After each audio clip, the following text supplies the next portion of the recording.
Assalamu alaikum and welcome back to the channel. You are watching Political Beard Trades and I'm the Bearded Trader. I hope you all are doing good and you had a productive trading session today. So let's start this video with a chart from crypto and let me just go back a bit. Yeah, okay, this is the one. So जैसे कि आप यहाँ देख सकते हैं कि ये chart जो है ये एक मीम कॉइन का चार्ट है और ये इस वक्त ट्रेड हो रहा है अराउंड 0.84 सेंट्स पर and it's almost about to reach $1। ठीक, और ये एक मीम कॉइन है, इसके पीछे कोई फंडामेंटल्स नहीं है, इसके बनने का कोई मकसद नहीं है, लेकिन फिर भी इसमें लोगों ने पैसा लगाया है। कितना पैसा लगाया है यहाँ आके देखते हैं। इसका मार्केट कैप इस वक्त है 836 मिलियन पर, और जब मैंने वीडियो बनाने के लिए ये लिंक खोली थी तो उस वक्त ये 861 मिलियन पर खड़ा हुआ था इसका market cap, which is equal to 239 billion Pakistani rupees. अब आप सोचें, इतना पैसा लगा है एक मीम कॉइन में जिसके पीछे कोई रीजन नहीं है जिसके बनने के। तो इस तरह के कॉइन के साथ आगे जाके क्या होगा वो आप सबको पता है, और इस तरह के बहुत सारे एग्जांपल्स हैं हमारे पास। और रिसेंटली अगर एक एग्जांपल देखी जाए तो वो एक कॉइन था जिसका चार्ट हमने यहाँ पहले लगाया हुआ था, विच वॉज दिस वन। और इसकी प्राइस अगर आप देखें तो किस तरह इसकी प्राइस पंप हुई थी और उसके बाद ये डंप हुआ, और अब देखें ये किधर जाकर खड़ा हुआ। इसका मार्केट कैप इस वक्त है अराउंड 64,000 ओनली। तो अगर कि आप इस तरह आपके पास हर्ड मेंटेलिटी के साथ अगर आप बस लोगों के पीछे भागना शुरू करते हैं ना, तो आगे जाके आपके साथ ये होता है। अब जितने लोगों ने इस कॉइन के अंदर पैसा लगाया था, वो जो मीम कॉइन मैंने आपको दिखाया पहले, तो आप सोचें कि उनके साथ आगे जाकर क्या होगा।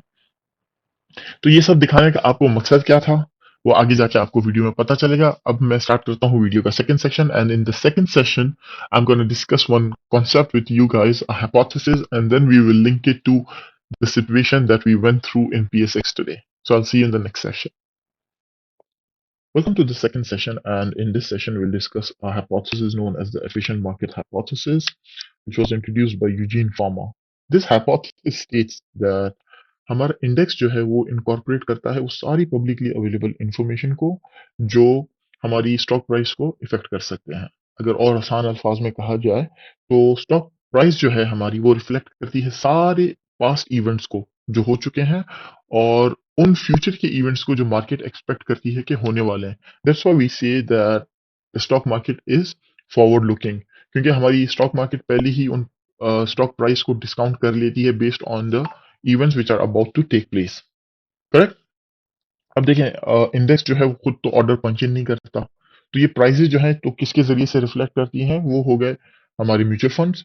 जब वो जाके किसी एक स्टॉक में इन्वेस्ट करते हैं तो आपको वहां पर प्राइस में फ्लक्चुएशन नजर आती है, तो उनके पास कोई इंफॉर्मेशन होती है, उसकी बेसिस पे ही वो जाके इन्वेस्ट करते हैं ना। वो हमारी तरह आंख बंद करके तो इन्वेस्ट नहीं करते कि एक बंदे ने इन्वेस्ट किया है या उस फिलाना ट्रेडर ने इन्वेस्ट किया है so I am gonna go and invest. Correct. तो इन म्यूचुअल फंड्स हो गए, बैंक्स हो गए, इंश्योरेंस कंपनीज हो गई, उसके अलावा और भी जो बिग प्लेयर्स हैं। अब हमारे जैसा रिटेल ट्रेडर जो है वो तो प्राइस को मूव नहीं कर सकता, so the price moves based on their knowledge, कि उनके पास जो नॉलेज होती है, उस ग्रुप की जो नॉलेज होती है। ठीक। अब हम जो हैं, हम रिटेल ट्रेडर्स नॉर्मली जो हमें जहां पर मूवमेंट नजर आती है हम वहां जाते हैं, तो उस ग्रुप की नॉलेज के बेसिस के ऊपर हम जा रहे होते हैं। तो यहां पर आ जाती है theory, what is it called, intelligent group hypothesis. अब इंटेलिजेंट ग्रुप हाइपोथेसिस जो है ये इंट्रोड्यूस कराया था जेम्स ने in his work which is known as the wisdom of the crowds by James, right. और उनका सेकंड नेम काफी मुश्किल है, मुझसे प्रोनाउंस नहीं होता, so I am just gonna skip it. So you can just go and search the wisdom of the crowd and you'll find his work. So what he says is that intelligent group hypothesis only works, कि intelligent group hypothesis जो है वो सिर्फ तब काम करता है जब वहां पर इंडिविजुअल इंटेलिजेंस हो और डाइवर्सिफिकेशन हो। मतलब जो हम जब सोच रहे हैं, हम जो भी जिस नतीजे पर पहुंच रहे हैं वो हमारी सोच के जरिए से हो। ठीक। जहां हमारी इंडिपेंडेंस हो, हमारी इंडिपेंडेंट सोच हो, और उसके अलावा डाइवर्सिफिकेशन हो इन ओपिनियंस। अब इसका क्या मतलब है? इसका मतलब ये है कि देखें, लेट्स से कि एक स्टॉक है एक्स वाई जेड, और मुझे उसके लिए सपोज मैं उस स्टॉक को बाय करने जाता हूँ, और मुझे उसकी जो रीजन है वो ये है कि लेट्स से कि हर साल इसका रेवेन्यू बढ़ रहा है तो मुझे ये स्टॉक अच्छा लगता है, मैं इसे बाय करता हूँ। अब एक और बंदा है, उसे उस स्टॉक का वो उसके प्रॉफिट मार्जिन देखता है और वो कहता है कि इसके प्रॉफिट मार्जिन अच्छे हैं, हर साल बढ़ रहे हैं, तो मैं इसे बाय करता हूँ। अब तीसरा बंदा है, वो इसके बिजनेस को देखता है और वो ये देखता है कि इसके बिजनेस जो है वो काफी डाइवर्सिफाइड है, ये ऑयल एंड गैस में भी है, सीमेंट में भी है, आईटी में भी है, फॉर एग्जाम्पल। ठीक। तो वो इस डाइवर्सिफिकेशन के रीजन पे वहां जाता है। तो अब यहां देखें, डिफरेंट लोग एक नतीजे पर पहुंच रहे हैं, एक स्टॉक पर पहुंच रहे हैं, लेकिन क्या, अपनी इंडिविजुअल रिसर्च, अपने इंडिविजुअल ओपिनियंस से। तो वो जाके फिर एक इंटेलिजेंट ग्रुप बन जाता है। अब इस तरह के ग्रुप को फॉलो करने में फिर भी आपके पास एक, मतलब एक एज होता है कि एक इंटेलिजेंट ग्रुप फॉर्म हुआ है यहाँ पर। लेकिन अगर यही चीज हो कि अगर कि लेट्स से कि मैं हूं और मैं जाके ऐਵੇਂ ही बस आंखें बंद करके एक स्टॉक ले लेता हूं और आप सब मेरे पीछे भागना शुरू हो जाए, या किसी और के पीछे हम सब मिलके भागना शुरू हो जाए इंक्लूडिंग मी, और उस बंदे की अपनी कोई रिसर्च नहीं है, तो आगे जाके नतीजा क्या निकलेगा वो आप सबको पता है। अब ये कॉन्सेप्ट जो है ना, ये स्टॉक मार्केट में बहुत इंपॉर्टेंट रोल प्ले करता है, क्योंकि हमारी स्टॉक मार्केट में फॉलो द क्राउड टेंडेंसी जो है ना वो बहुत ज्यादा है। मतलब हमें कोई कुछ बोल दे तो हम आंखें बंद करके पागलों की तरह उसके पीछे भागना शुरू करते हैं। खैर, ये एक साइकोलॉजिकल फिनोमिना है, और इसे सोशल प्रूफ भी कहा जाता है कि हम जहां देखते हैं ना कि ज्यादा बड़ा नंबर है या ज्यादा लोग एक जगह पर जा रहे हैं, तो वहां लाजम कुछ ना कुछ होगा। और हो सकता है वो चीज मुझे नहीं पता, लेकिन ज्यादा लोग जा रहे हैं तो वहां कुछ ना कुछ अच्छा ही होगा। तो हम भी वहां चलना शुरू कर देते हैं। ये एक सोशल साइकोलॉजिकल फिनोमेना है, जिसे सोशल प्रूफ भी कहा जाता है। और इसके ऊपर 1950s में एक एक्सपेरिमेंट भी किया गया था। वहां डिफरेंट स्टूडेंट्स को बुलाया गया, और उनमें से एक स्टूडेंट जो था उसे प्लांट किया गया था, और वहां पर डिफरेंट लेंथ की लाइंस लगी हुई थी। और स्टूडेंट से बस कहा गया था कि आप अपनी तरफ से एक अप्रोक्सीमेट प्रिडिक्शन दें, मतलब अप्रोक्सीमेट मेजरमेंट दें कि किस लाइन की लेंथ जो है वो कितनी है। ठीक। तो अब नॉर्मली आपको देखकर आइडिया इतना तो एग्जैक्टली आप नहीं बता सकते हैं, लेकिन अप्रोक्सीमेटली आप बता सकेंगे कि 5 सेंटीमीटर, 10 सेंटीमीटर, 15 सेंटीमीटर। लेकिन अभी एक 10-15 सेंटीमीटर की लाइन को आप 100 या 105 तो नहीं बोलेंगे। ठीक। आप अनकंफर्टेबल फील करेंगे। तो वो जो प्लांटेड स्टूडेंट था उसे कहा गया था कि उसे ये, मतलब दूसरों को इन्फ्लुएंस करने की कोशिश करनी है, और उसे अनरियलिस्टिक मेजरमेंट्स बतानी है। तो जब फाइनली रिजल्ट कंपाइल किया गया तो ये देखा गया कि 1/3 जो स्टूडेंट्स थे, उन्होंने वही आंसर लिखा था जो उस प्लांटेड स्टूडेंट ने दिए थे, जो मतलब गलत आंसर्स थे। और ऑब्वियसली आपको वो आंसर देते हुए, मतलब आपको ये फील होगा, आप अनकंफर्टेबल फील करेंगे कि ये गलत है, लेकिन फिर भी क्राउड ने फॉलो किया था। तो ये टेंडेंसी हमारी स्टॉक मार्केट में भी पाई जाती है। अब किस तरह ये सब जाके पीएसएक्स से कनेक्ट होता है, और ये आज की सिचुएशन जो आज इंडेक्स में जो हुआ, ये सब जाकर उससे मिलता है। तो हम उसे डिस्कस करेंगे, और मैं आपको उस कंपनी के चार्ट पर भी लेके जाऊंगा, और फिर वहां जाके हम डिस्कस करेंगे कि किस तरह ये सारी चीजें कनेक्ट होती है। तो I see you there. Now we are at the daily chart of Mari petroleum company limited, and this is the stock. कि इतनी बड़ी इंट्रोडक्शन जो मैंने दी थी वो सारी चीजें आकर लिंक करती हैं मारी से और उसके आज के बिहेवियर से। Before we move on, let me just tell you कि मैं मारी में ट्रेड नहीं करता, ना ही ओजीडीसी पीपीएल में। It's just a personal choice. मुझे जो मुझे जहां तक लगता है कि जिस कंपनी में, आई मीन, मुझे जो लगता है कि जिस कंपनी में गवर्नमेंट की ज्यादा इन्वॉल्वमेंट हो, या जो कंपनी गवर्नमेंट की पॉलिसी से बहुत ज्यादा इफेक्ट हो, इफ मतलब उसका गवर्नमेंट की पॉलिसीज का इफेक्ट ज्यादा हो जिस कंपनी के ऊपर, मैं यूजुअली अवॉइड करता हूं वहां पर ट्रेड करना। और मैं ये बिल्कुल नहीं कह रहा कि अच्छी कंपनीज नहीं है। Please, by all means, if you find it's fundamentally strong, go ahead and do invest. तो आगे चलते हैं। अब आज का मारी का जो बिहेवियर था, वो आपने देखा कि किस तरह इसमें लोअर लॉक लगा, और उसके बाद किस तरह इसमें पैनिक आई।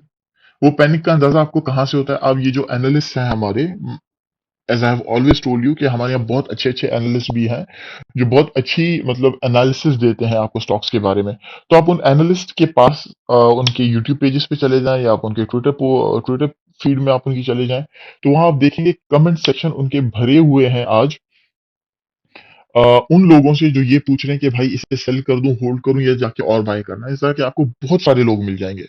अब ये सिचुएशन क्यों हुई? इसकी मेन रीजन ये है कि वो एनालिस्ट जो है जिसने पोस्ट किया था, अब उसने किस रीजन से पोस्ट किया अल्लाह जाने। लेट्स सपोज कि उसने अपनी रिसर्च की, और उसने अपनी एक वैल्यू निकाली कि मेरा टारगेट ये है, या इस स्टॉक की जो इंट्रिंसिक वैल्यू यहां पर है, और ये जब तक वैल्यू पर जाता नहीं है तो मुझे इसे होल्ड करना है, या ये वैल्यू पर वो स्टॉक, लेट्स से मारी जो है वो उस वैल्यू तक पहुंच गया, और उसने उसे कुछ पोर्शन या पूरा अपने स्टॉक सेल करके वहां से बाहर निकल गया, वो बंदा, वो एनालिस्ट जो था। लेकिन उसे जो फॉलो कर रहे थे, जिन लोगों ने ब्लाइंडली उसे फॉलो किया, आज वो उसके कमेंट्स में बैठकर पूछ रहे हैं कि क्या करना है इसके साथ। यहाँ पर ये गलती जो है ये आपकी आ जाती है, और यहाँ वही बात आ जाती है कि इंटेलिजेंट ग्रुप, वो एनालिस्ट जो थे, जितने भी थे जिन्होंने मारी लिया अपनी रिसर्च के बेसिस पर, वो एक इंटेलिजेंट ग्रुप था जो अपनी इंडिपेंडेंट नॉलेज और अपनी डाइवर्स ओपिनियन के साथ उस स्टॉक तक पहुंचा। और ये जो कमेंट वाले लोग हैं, ये वो हैं जिन्होंने ब्लाइंडली उन्हें फॉलो किया। अब वो जो इंटेलिजेंट ग्रुप के जो लोग थे, वो तो बेच के निकल गए, या उन्हें अगर के लगता है कि इसकी वैल्यू जो है ऊपर है, तो वो भी होल्ड करके बैठे होंगे।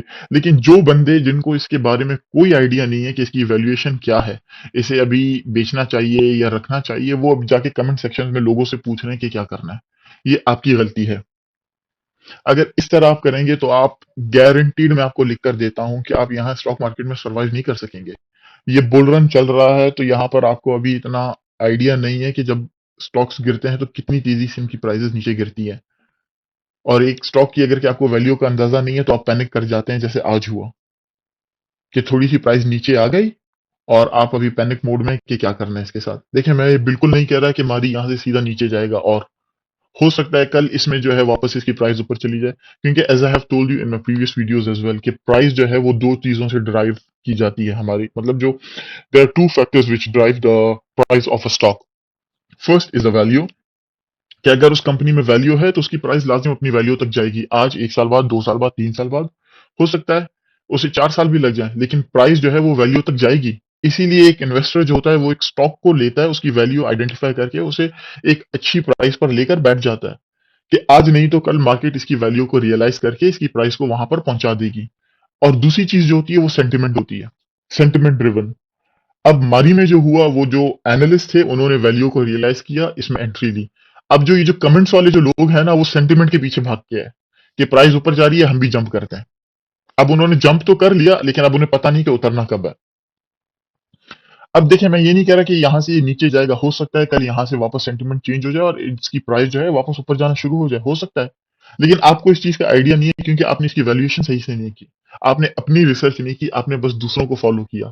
और मेरी हमेशा यही एडवाइस है कि अपनी रिसर्च करें उससे पहले कि आप अंदर आए किसी भी स्टॉक में। चाहे आप 5,000 रुपए भी इन्वेस्ट करें ना, या 1,000 रुपए भी इन्वेस्ट करें, स्टॉक को फंडामेंटली देखें, उसके बाद अंदर आए। अपने टारगेट्स आपके पहले से सेट होने चाहिए। आप किसी के ऊपर डिपेंडेंट ना हो कि आपको व्हाट्सएप ग्रुप में एक कॉल आएगी तब आप जाके फिर अपनी कॉल को एग्जीक्यूट करेंगे, वेदर इट्स अ बाय और अ सेल कॉल। दूसरों से इन्फ्लुएंस मत हो प्लीज। ये नंबर्स ना देखें कि अभी हर महीने स्टॉक मार्केट में 10,000 लोग आ रहे हैं और ये सेलिब्रिटी जाके इन्वेस्ट कर रहा है, या वो उस बंदे ने इतना कमा लिया अपने प्रॉफिट। वो आपको अभी आजकल ये नया ट्रेंड स्टार्ट हुआ है कि अपना प्रॉफिट एंड लॉस जो है वो उसका स्क्रीनशॉट पोस्ट कर रहे हैं लोग। आज तो खैर मुझे किसी का नहीं दिखा जो मारी में इन्वेस्टेड थे, वरना आप जाके देखें तो लोगों ने अपना डे का profit and loss, total profit and loss आजकल दिखाना शुरू कर दिया एक दूसरे को। तो इन चीजों से प्लीज इन्फ्लुएंस मत हो। यहाँ पैसे बनाना बहुत आसान है, लेकिन ये बहुत खतरनाक जगह भी है। अगर आपको नहीं पता आप क्या कर रहे हैं, प्लीज स्टे अवे। जाकर म्यूचुअल फंड में इन्वेस्ट करें, वो आपका पैसा आपसे बेहतर ख्याल करते हुए इन्वेस्ट करेंगे यहाँ पर। अगर आपको नहीं आता, अगर आपको आता है तो आप म्यूचुअल फंड से भी ज्यादा पैसा यहाँ बना सकते हैं। लेकिन इस तरह नहीं होगा, हर स्टॉक इस तरह नहीं होगा कि हर रोज वो अपर कैप पे अपर कैप लगा है। इस तरह के दिन जरूर आते हैं, अच्छे से अच्छे स्टॉक में भी आते हैं जहां लोअर कैप्स भी लगते हैं।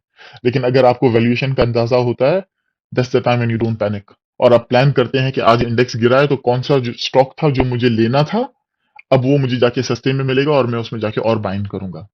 So please keep this things in your mind. And अगर आपने इन्वेस्ट किया है, डोंट पैनिक। इस तरह के दिन जो है वो आते रहते हैं। I hope you got to learn something from this video. I'll see you in the next video. Until then, take care. Allah Hafiz.